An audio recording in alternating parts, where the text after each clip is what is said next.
Richard, you've been involved with the European process to get that regulatory push.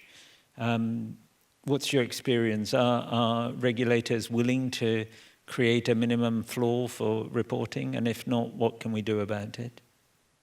Yeah, I mean, I think it's difficult. I was part of the high-level expert group that we provided recommendations to the European Commission, which has led to their Sustainable Finance Action Plan, which is actually encompasses a raft of regulatory changes, one of which is around disclosure, particularly for the financial industry, which is very welcome. The challenge is, if you want new sustainable benchmarks, if you want your pension scheme to default to a 2-degree compliant benchmark, you actually need really good data coming from the companies. So you need data that is science-based, you need data that is comparable, preferably audited.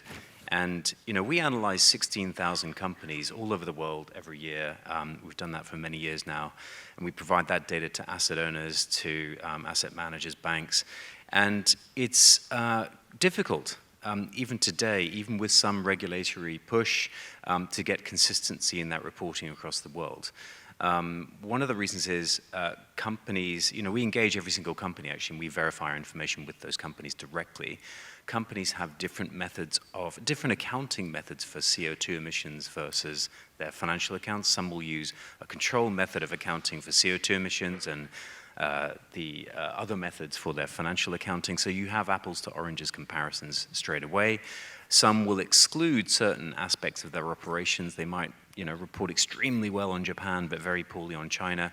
And actually, some of the reasons are because companies find it hard to get this information too. The majority of impacts for many companies across many sectors actually is in their supply chain, and they still struggle very much to gather that information from their supply chain. So what we need really is consistent regulations, which are lacking actually, which are not necessarily voluntary, but they are standardized, and there is a standardized ask of every company in the world to provide some basic information. Because if you don't have that, you don't get flow of information along supply chains about products landing into the hands of people who are making decisions about investment.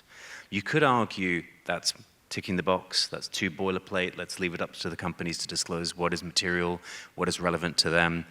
But David Pitt-Watson's speech earlier indicated that, since 2006, it has actually been the responsibility of companies in the UK to report on material environmental issues. It's been the same across Europe, actually, as part of the Accounts Modernisation Directive for 6,000 companies.